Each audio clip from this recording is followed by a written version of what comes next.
Shiva has taught. Next meditation practice of teaching of Shiva. The meditation practice is again Vayu Tattva, breath related.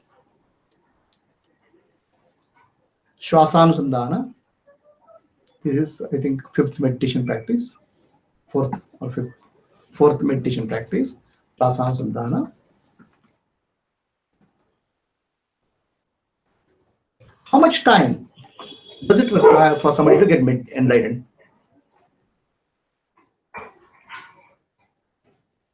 How much time does it require somebody to get enlightened? Any moment. It can happen any moment. Enlightenment is not a result of series of practices.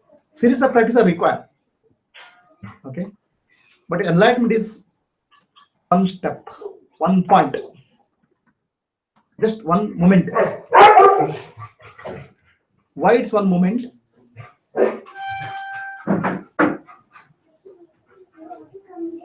It is one moment because enlightenment is not something which you get. Enlightenment is something what you are. Okay, what you are is called enlightenment. What you are is the enlightened state.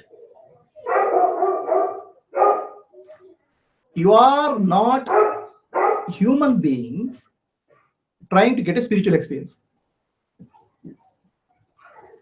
You are spiritual beings going through a human experience and forgotten.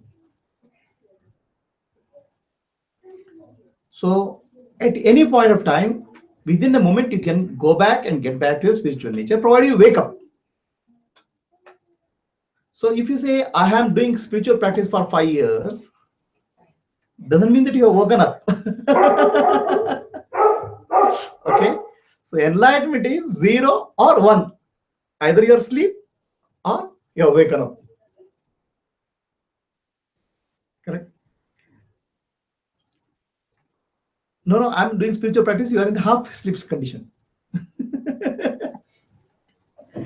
Either you are asleep or you are awake.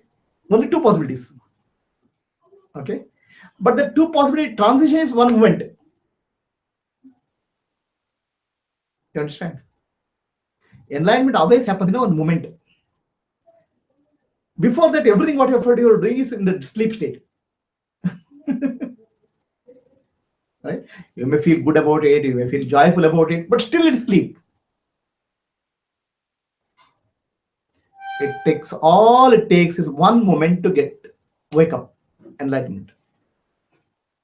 You understand? Shiva says, become aware of the point when the breath stops, then you'll get enlightened.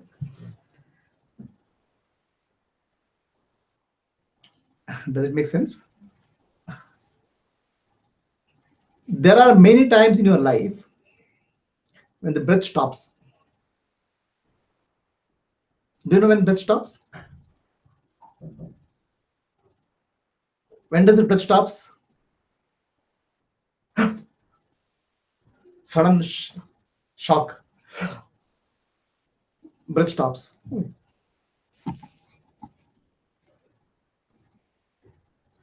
There is a sudden shock. The breath stops. Right? Have you experienced that in your life? Or then amazement. You see a very beautiful mountain, fantastic mountain. For a moment, the breath has stopped. All right? When the breath has stopped, where are you? Who are you? There's no you and there's no mountain. Everything has become one. There's no separation. When the breath has stopped, there is no separation. At some other point of time, the breath can stop. You are driving your car. Suddenly, there's somebody is coming and hitting your car. accident. Okay. One moment breath will stop. Then who are you? Where are you? That you is not the body, not the mind, not the breath. Atma. For a fraction of a second, you have become that. But you can't retain that because it's not conscious. It's unconsciously happened. Okay. So when the breath stops, because of accident, because of amazement, because of something suddenly happening in your life, or because something wonderful happening in your life, that's a momentary stopping of breath. When the breath stops, you are not there. You means body, mind, ego is not there. Then only Atma is there. You have gone through experience of Atma many times in your life, but you are not able to retain it because it's unconscious. Okay. The meditation is a process of consciously getting into that. How to become aware, how to become the self consciously. That's all is meditation.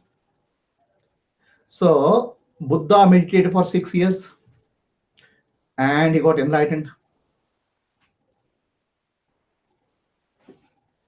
So how much time did Buddha take for enlightenment? Huh? That was instantaneous, but he prepared. Buddha took half a second for enlightenment. Enlightenment is half a second. See, enlightenment is not 0.1, 0.2, 0.3, 0.4, 0.5, 0.6 enlightenment. No, it won't happen like that. It is 0 or 1.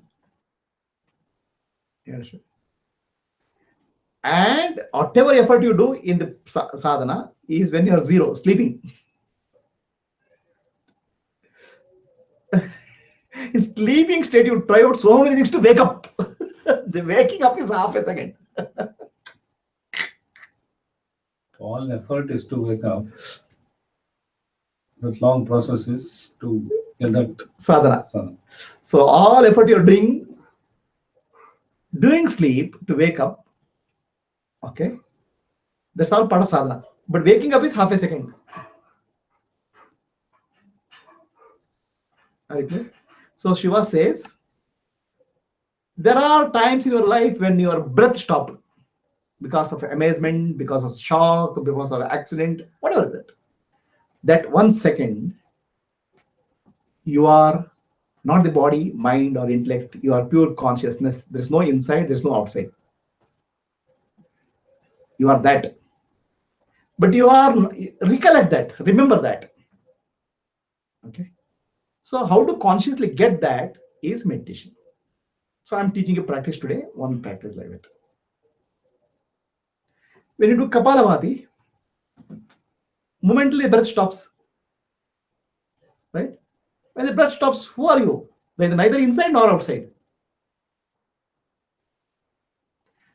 You think the Atma means something I have to get, something special I have to get, nothing.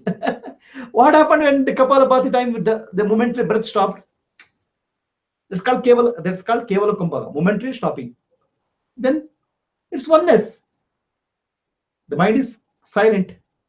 The breath is silent. What are you? You are the Atma. So you're trying to say Atma experience, I have to do something. That happens even in simple Kapalabhati, simple Bastrika. Okay. So now I'll teach you one practice. It's called spinal cord breathing. Breathe. When you breathe in, breathe into the spine, base of the spine, Muladhara. Let the energy rise in the Sahasrara. Let the energy rise to Adna Chakra. Then go back. Keep your tongue touching the upper palate. So what happens is that you are pumping more and more energy into brain. When energy is more energy is pumped into the brain, the body doesn't require more breathing. Nervous system gets more energy. The breath stops. Now, if you are able to do it for a longer time, throughout the day, moment to moment, you can see the breath stopping. But breath stopping is only manolaya. The mind gets suppressed.